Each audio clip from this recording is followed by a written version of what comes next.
alongside with Aaron and Kobryn. Today we'll be talking about opioids, opioid overdose, and a really cool opioid overdose reversal medication called Naloxone.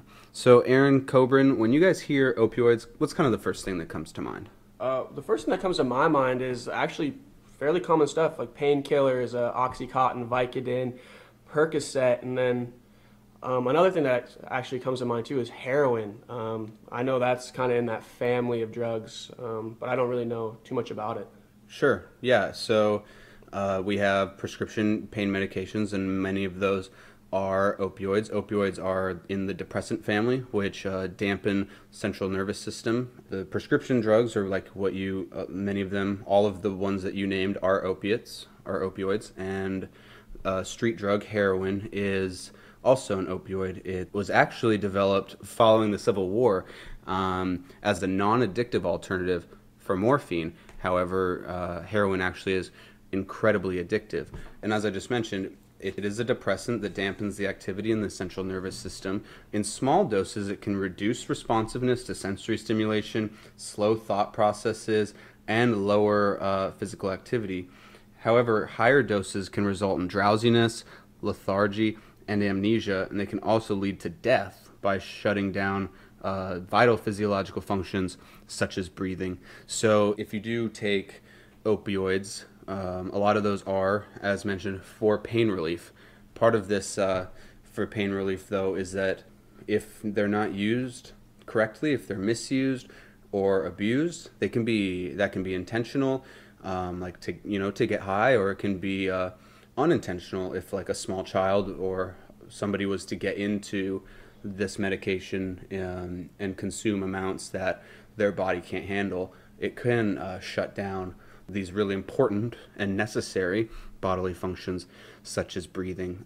Do you guys know a little bit about the opioid epidemic, or the fact that heroin and other opioids and their abuse and misuse is to a really problematic level that's having a lot of negative consequences at this point, both in the nation and in Alaska and on the Kenai Peninsula here in our community?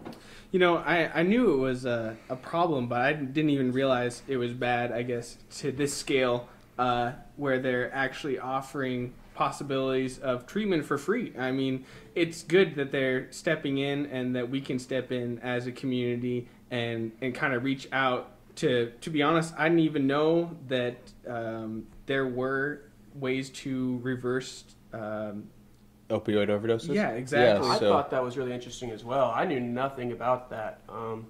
I kind of thought like once you were past a certain line, it was going to be a lot more difficult than it actually is to reverse those symptoms and that possibility of fatality. Sure. Yeah. Before you see an overdose, a lot of what is carried today is the idea of Pulp Fiction, some overdose where they're thrashing around and in intense amounts of activity, when really like opioid overdoses will be, there's just a lot of misinformation around opioid overdose.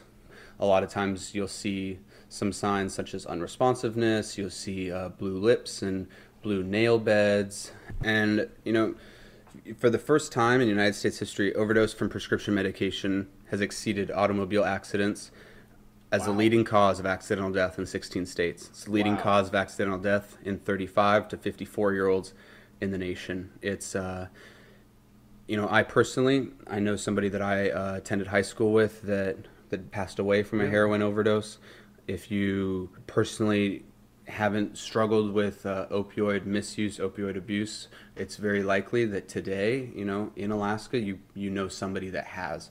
So it's personal to people, and it's the community issue that we want to look at and try to address. So overdose is common. Overdose is a problem. However, there is the drug Naloxone, which can reverse that.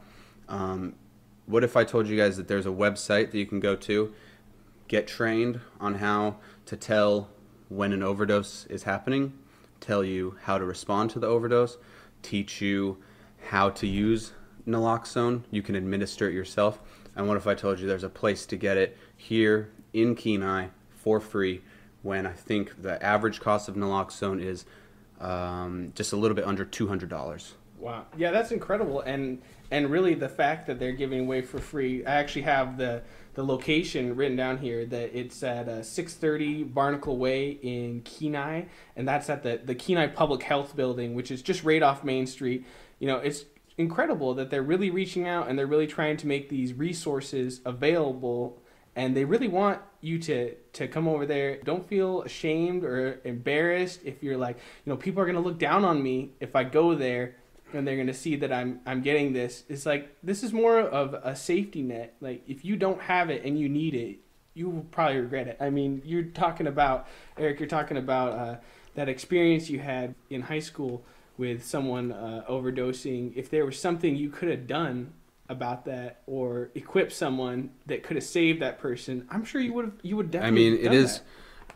And this is a true story. I knew somebody about a year ago, and they were telling me that, you know, they were no longer doing heroin, and I had actually just learned about naloxone, and I had asked this person who I knew had used heroin before if they knew about it, and he really did. He told me this true story. He said that one time he was, you know, going to do heroin, and this person had naloxone and said, hey, I have this with me just in case, you know, if something was to happen, you know, if I wasn't to respond, if I was to overdose, you know, you just spray this intranasally, you know, right up my nose. And, you know, he said that that he did have to use that, and that did save that person's life. Like, did it kind of, you know, was it kind of a wake-up call in some ways? Yeah. But did it save his life? Did it maybe allow this person who needed to be rescued from overdose the opportunity to enter into recovery, the opportunity to live a positive and healthy and happy life? I mean, it did give that opportunity, right? I mean, the person's life was saved. And it's, you know, I was just on getnaloxonenow.org, getnaloxonenow.org. I'm going to encourage everybody to get on that website. And I took a training. It was about a 56 slide training, but the slides, you know, were, you know, 10, 15, 20 seconds. They walk you through with videos, little short quizzes, and you take a 20-question quiz at the end. Not a super difficult quiz, just something to kind of help you out, you know, check your understanding. And I got a certificate of completion. Do I need that certificate of completion to go on down to Kenai Public Health Building in Kenai? No, I don't. But it is a super valuable resource, you know. If I don't have a computer, if I don't have Wi-Fi, you know, maybe I could go to the library. Yeah, actually, the Alaska State Health Department actually has a project called Project Hope. That is a fantastic project. I've been doing a lot of research on this project over the last few days, and I'm actually extremely passionate about this project myself personally, specifically because it gives us a great opportunity to save lives and to fight this epidemic as a community. Like we've touched on a little bit before, it starts with us. It starts with us in the community, supporting people in recovery and giving them the opportunity to, you know, to keep advancing in their recovery. The coolest thing to me, in my opinion, about this Project Hope is they actually have applications for other public service agencies, local police departments, fire departments, faith-based organizations, churches, social services, all those kinds of facilities to actually apply and become a distribution zone for naloxone. So if you're listening to this now and you kind of either know somebody who may be able to make that kind of decision, or maybe you are that person, I would strongly encourage you to reach out to Project Hope and maybe become a sender for that, because obviously the more resources we have, the more recovering people we can get to get these resources is going to be beneficial. To piggyback on that, one coalition that is very able to get you in touch with naloxone, or where to get naloxone, more and more resources, is Change for the Kenai, and I believe their website is changeforkenai.org. And if you go on there, you can find their information and their phone number and ways to get in touch with them. And they will also, they're involved with helping people get naloxone. I think even if you aren't actively using, even if you don't know somebody and aren't around somebody who's using all the time, you know, you can see overdoses in bathrooms. You know, in our community, there are places where people have overdosed in the public restrooms. If you're working as an employee, if you go to grocery stores, basically if you exist in a community in public places, there's a chance that people have done opioids and, maybe have taken in too much. Overdose is classified as an unintentional accidental death. If somebody goes into a detox program, if somebody is incarcerated, they may have a lower tolerance, and lower tolerance will make overdose more likely. If somebody consumes more drugs than normal, overdose is more likely. One of the things I learned is that if you do drugs in a different context than you normally do, that can have an effect on tolerance as well, which is really interesting.